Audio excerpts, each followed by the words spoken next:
마태복음 11장에 예수님께서 세례 요한에게 대답을 해 주시는 내용이 기록이 되어 있습니다. 세례 요한이 예수님에 대해서 의심을 해요.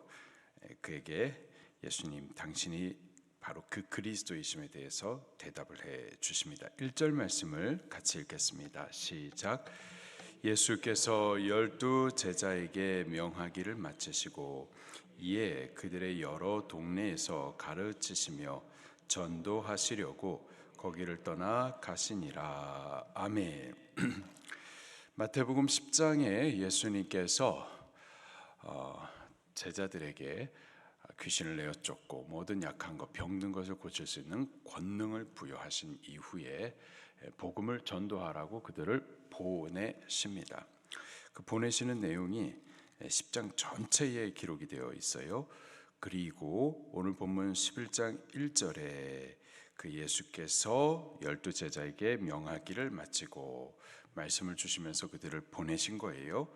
자, 거기까지만 기록이 되어 있습니다. 그 제자들이 이제 보내심을 받아가지고 어떤 일을 했었는지 그 결과에 대해서 오늘 본문 마태복음 11장에는 기록이 없어요. 그러나 마가복음 6장 그리고 누가복음 10장에는 다녀온 제자들의 보고한 내용들이 기록을 되어 있습니다.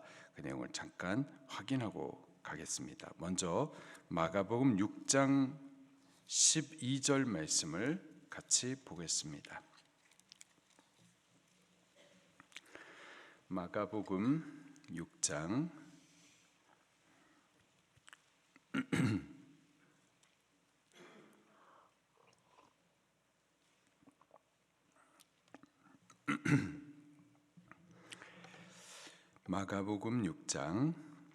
7절 말씀을 먼저 볼게요. 시작. 12 제자를 부르사 둘씩 보내시며 더러운 귀신을 제어하는 권능을 주시고, 그러면서 보내셨습니다. 이제 보냄을 받고 저들이 사명한 이후에 돌아와서 예수님께 어떤 일을 했었는지 또 계속 볼게요. 12절 13절까지 시작. 제자들이 나가서 회개하라 전파하고 많은 귀신을 쫓아내며 많은 병자에게 기름을 발라 고치더라. 아멘. 본음을 받은 대로 가서 회개하라 전파해 주었었습니다. 마태복음 10장 7절 말씀에는 예수님께서 그들을 보내시면서 천국이 가까이 왔다 전파하라 이렇게 말씀을 하셨거든요. 찾아볼게요. 마태복음 10장 7절 말씀. 마태복음 10장 7절 말씀 시작. 가면서 전파하여 말하되 천국이 가까이 왔다 하고, 천국이 가까이 왔다 이렇게 전파하라 보냈는데 제자들은 가가지고 회개하라 이렇게 전해 주었었던 거예요. 이게 뭐 다른 말인가? 서로 예수님은 천국 얘기를 하셨는데 왜 제자들은 가가지고 회개하라는 얘기를 했었을까? 둘 다 같은 말입니다. 마태복음 4장 17절 말씀을 볼게요. 마태복음 4장 17절 말씀. 예수님께서 외치신 말씀이죠. 4장 17절 시작. 이때부터 예수께서 비로소 전파하여 이르시되 회개하라 천국이 가까이 왔느니라 하시더라. 아멘. 회개하라 천국이 가까이 왔느니라. 저 천국을 얻을 자 어떻게 하라? 회개하라. 회개하라. 천국을 얻기 위하여서 천국을 선포하는 것은 회개를 선포하는 겁니다. 그렇게 제자들이 나가서 회개를 선포해 주었었던 거죠. 그리고 주께서 권능을 주신 대로 많은 귀신을 내어 쫓아서 귀신 들린 그들을 자유케 해주고, 또 병든 자, 또 약한 자들 그들을 부여해 주신 그 권능으로 치료해 주셨었던 겁니다. 또 찾아볼게요. 누가복음 누가복음 10장 말씀입니다.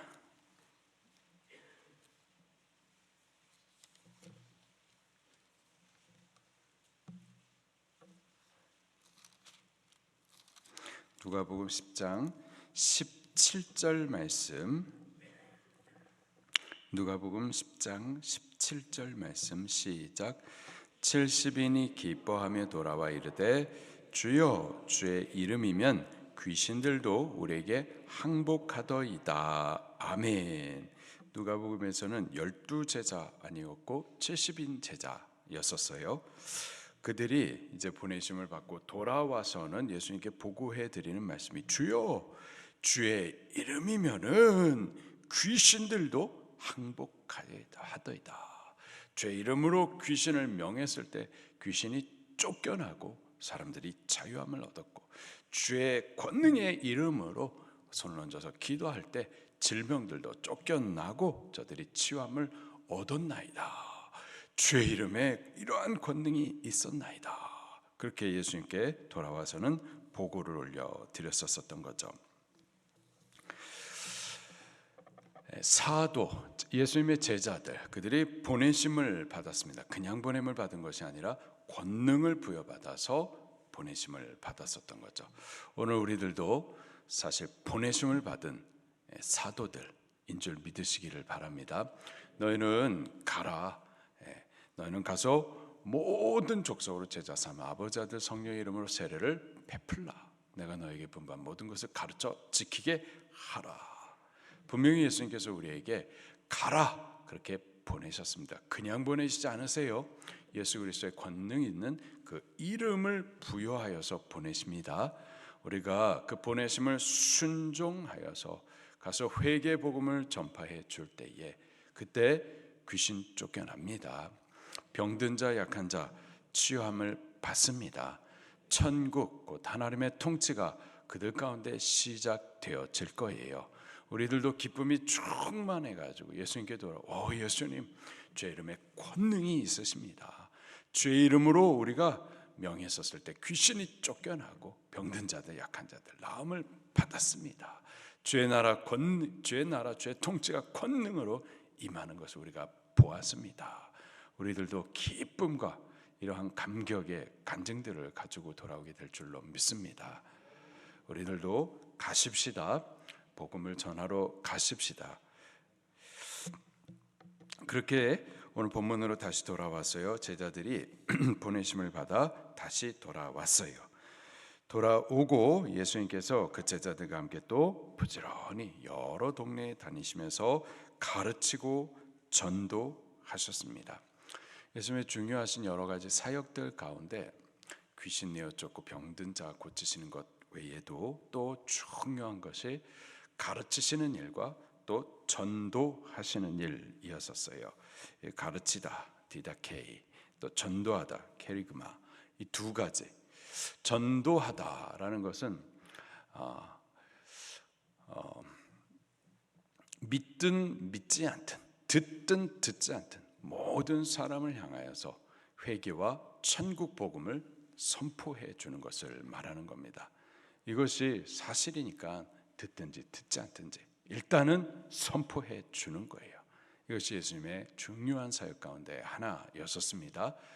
그런가 하면은 믿는 자들 가운데, 당신을 따르는 자들 가운데 그들을 붙들어 놓고 참 신자의 삶이 무엇인지를 가르치시는 일들도 했었었죠. 이게 오늘날의 또 교회의 사역이기도 합니다. 교회는 우리들끼리 모여 있는 것이 아니라 여기서 예배도 하고 기도도 하지만 나아가서 생명을 구원하시는 예수 그리스도 은혜의 복음을 전도해 줘야만 하는 거예요. 그들이 듣든 듣지 않든, 듣고 영접하든 아니면 거부하든 우리는 전도해 줘야 될 사명이 분명히 있습니다. 그리고 믿는 우리들은 믿고 끝났다가 아니고요, 바르게 하나님을 알아가고 바르게 참 신자의 삶이 무엇인지를 또 가르침을 받으셔야만 하는 겁니다. 자, 2절 말씀부터 보게 되면은 세례 요한에 대해서 또 기록을 해주고 있습니다. 2절 시작. 요한이 옥에서 그리스도께서 하신 일을 듣고 제자들에게 3절 예수께서 여짜오되 오실 그이가 당신이오니이까 우리가 다른 일을 기다리오리이까. 아멘. 요한이 옥에 갇혀 있었습니다. 제가 헤롯이 그 동생 빌립의 아내 헤로디아를 자기 아내로 뺏어와 가지고는 아내 삼은 일에 대하여서 세례 요한이 그건 잘못된 일입니다. 당신 그거 고치십시오. 회개하십시오. 그렇게 세례 요한은 선지자로서 이렇게 왕이지만은 통치자지만 그의 잘못에 대해서 분명하게 지적하고 고칠 것을 회개할 것을 담대히 외쳤었죠. 오늘날의 교회는 정치 얘기하면 안 되나요? 어떻게 되는 건가요? 정치 얘기하지 말라고 그러는데 정치 얘기하지 말아야죠. 그런가요? 교회는 진리를 전해줘야 됩니다. 그렇습니까? 분명히 진리를 전해줘야 되고 그 진리에서 벗어난 모든 것에 대하여서 그것은 죄라고 가르쳐줘야만 하는 거예요. 그게 우리들이기도 하고 그리고 왕이라 하더라도 왕이 잘못했으면 그 잘못했다고 분명히 가르쳐줘야만 하는 겁니다. 우리나라가 바르게 하지 못한다. 이 나라는 예수 그리스도의 피값으로 하나님의 은혜 위에 아주 복된 나라로 하나님께서 친히 대한민국으로 세워주셨어요.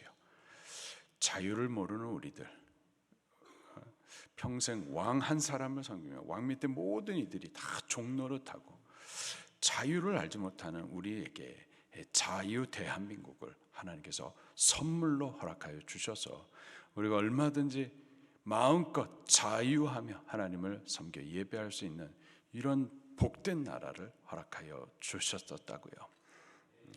우리에게 주신 자유는 하나님을 예배하도록 하기 위하여서 허락하신 자유예요. 근데 이 자유를 억압하고 자유를 빼앗고 전체주의 나라, 하나님을 대적하는 공산 사회주의 나라, 그런 나라를 자꾸 세우려고 이 나라의 이 정체성을 부정하고 자꾸 체제 전복하려고 한다. 이거 잘못된 거예요. 잘못된 거면은 교회는 분명히 말해줘야죠. 말해줘야만 하는 겁니다. 말하면 어떻게 되는데요? 이렇게 세례 요한처럼 미움을 당하고 또 옥에 갇히고 이런 일들이 벌어지게 되는 거죠. 그런다 하더라도 교회는 그 사명을 하셔야만 하는 거예요. 오늘 우리 교회는 제사장적인 사명도 있지만은 선지자적인 사명이 있어서 진리에 대해서 분명히 선포해 줘야만 하는 겁니다. 공산 사회주의, 이념, 사상, 그것은 단순히 사상만이 아니라 적그리스도적인 사탄의 영이에요. 사탄의 역사예요. 분별하셔야 됩니다. 지금 이 나라가 자꾸 공산주의, 사회주의 영으로 그 생각이, 마음이 사로잡히고 전체적인 분위기가 자꾸 사로잡히고 그래서 드러나는 일들이 자꾸 주의 교회를 갖다가 짓밟고 예배를 갖다가 문 닫게 하고 이런 일 하잖아요. 깨달으셔야죠. 분별하셔야 됩니다. 자, 요한은 그가 왕이라 하더라도 저가 선지자로서 보냄을 받은 자로서 하나님의 말씀을 분명히 전하여서 잘못됐다 말했었던 거죠. 그랬더니 헤로디아의 딸이 기회를 봐가지고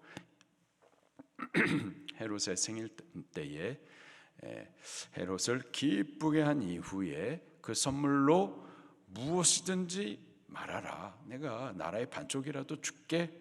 그랬더니 그 엄마 헤로디아의 말을 따라가지고 요한의 목을 요구했었어요. 요한은 결국 그렇게 하나님을 증거하다가 그렇게 목배임을 받아 죽임을 당하게 되죠.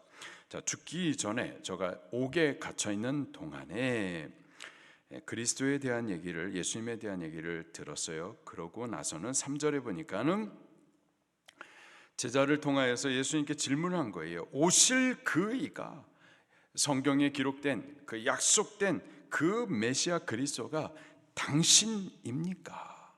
당신이 진짜 그리스도 맞습니까? 아니면 우리가 다른 그리스도를 기다려야 되는 겁니까? 당신 그리스도 맞습니까?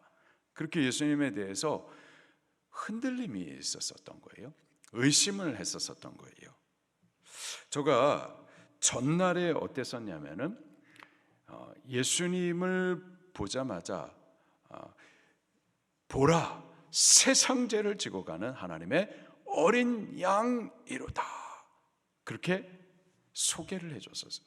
그리고 자기를 따르던 제자들 중에 야고보와 요한 두 형제, 원래는 세례 요한의 제자였었거든요. 그들을 예수님께 붙여드렸었어요. 그리고 또 그 예수님에 대해서 그렇게 하나님의 아들이신 것을 제가 성령을 통하여서 분명하게 깨달아 알았었다고요. 근데 지금 와가지고 당신이 지금 그리스도가 맞습니까? 이런 질문을 했었던 겁니다. 제가 예수님에 대해서 그리스도이신가에 대한 의심을 들게 된 이유가 2절 말씀에 바로 이것 때문이었어요.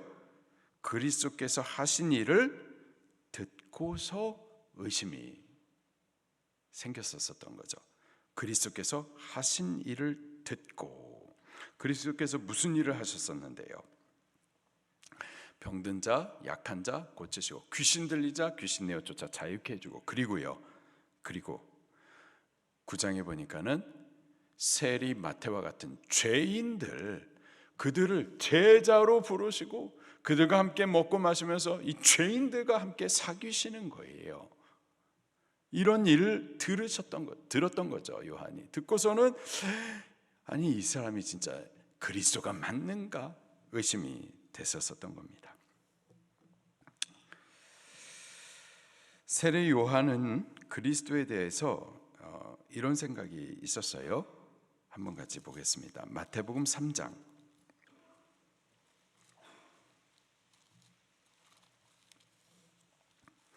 마태복음 3장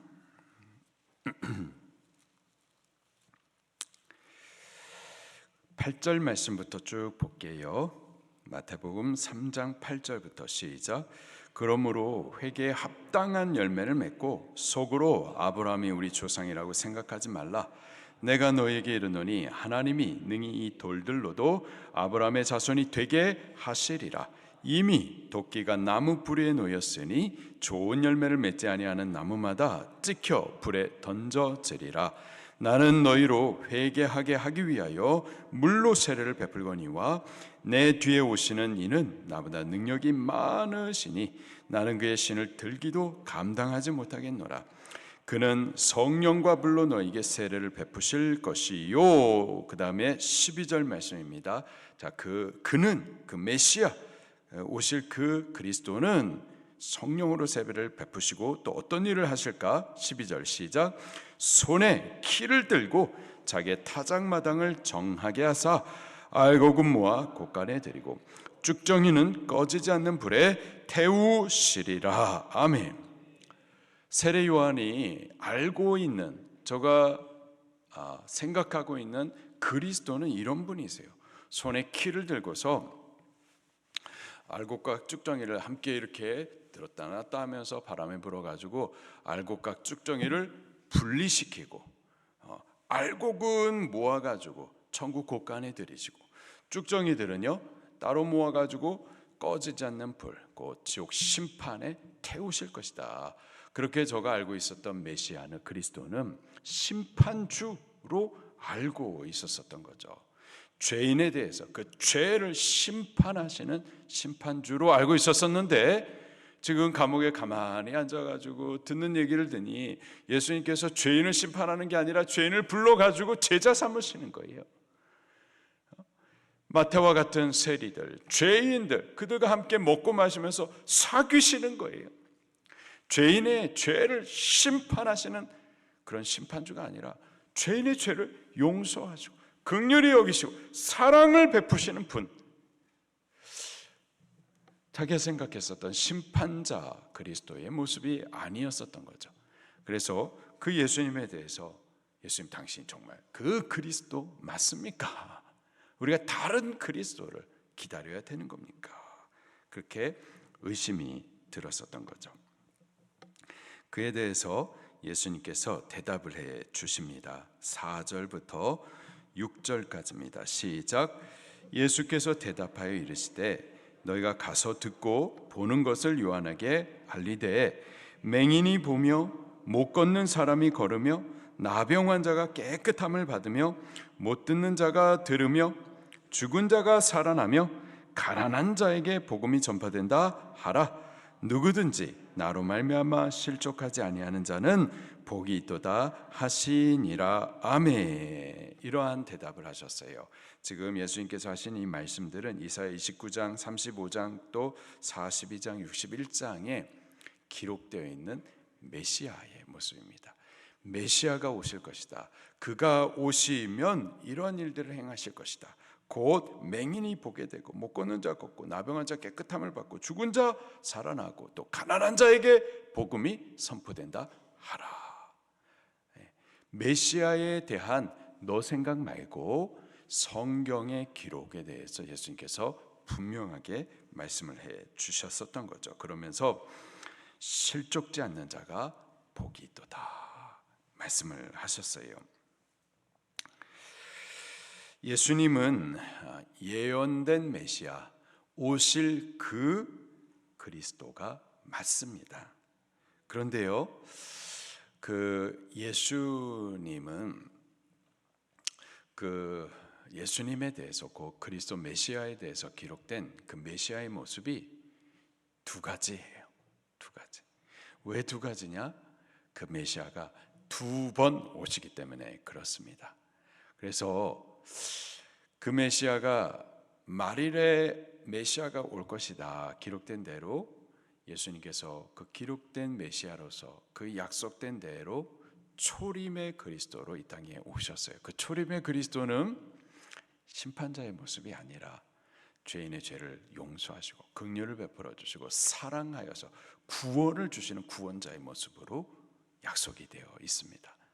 그래서 그 죄로 인하여서 마귀의 짓눌려 통치받고 그 마귀의 저주스러운 통치 아래 눈멀고 안전병이 되고 또 부정한 나병에 걸리고 또 죽음으로 그렇게 죽음의 권세 아래 있는 이들, 그들에게 천국을 허락해 주시는 죄 용서함의 복음, 그리고 생명 얻게 되는 이 복음을 전해주는 구원자 그리스도의 모습으로 예수님이 땅에 오신 겁니다.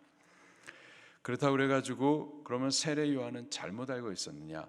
아니요, 세례 요한이 알고 있었던 그리스도도 맞아요. 근데 그 그리스도는 다시 오실 재림의 그리스도의 모습입니다. 재림해 오시는 예수님은 구원자, 은혜 베푸시고 죄 용서하시는 분이 아니라 죄에 대해서 심판하시는 분.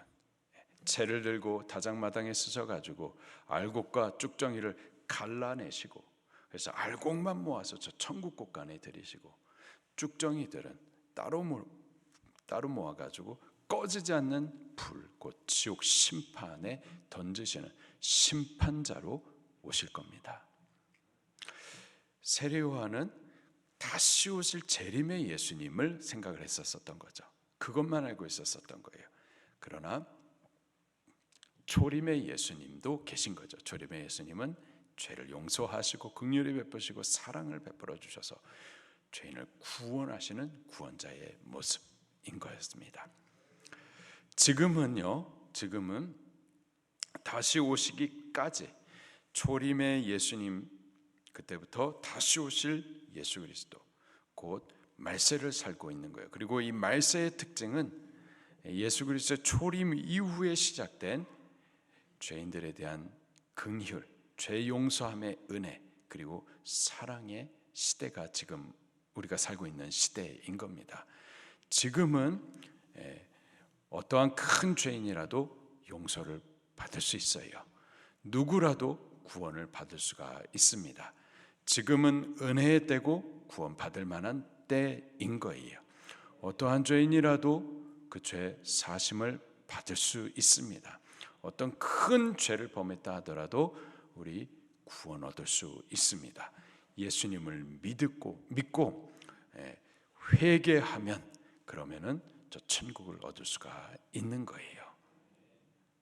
그러나 이 은혜가 영원히 계속되는 것은 아니고요. 예수님 반드시 다시 오실 텐데 그때까지도 회개하지 아니하고 그때까지도 예수님을 구주로 믿지 아니하면 그때에는 심판주로 만나게 될 겁니다. 우리 지금 은혜 베푸시는 때 구원의 날에 우리 겸손하여 은혜 받고 예수 그리스도를 구주로 믿고 영접하여서 우리 천국 곧 하나님의 통치를 받는 그러한 우리들이 꼭 될 수 있기를, 그리고 다시 오실 예수 그리스도를 맞이할 준비할 수 있는 우리들이 되기를 예수 이름으로 축원합니다. 말씀 붙들고 통성으로 기도하시겠습니다.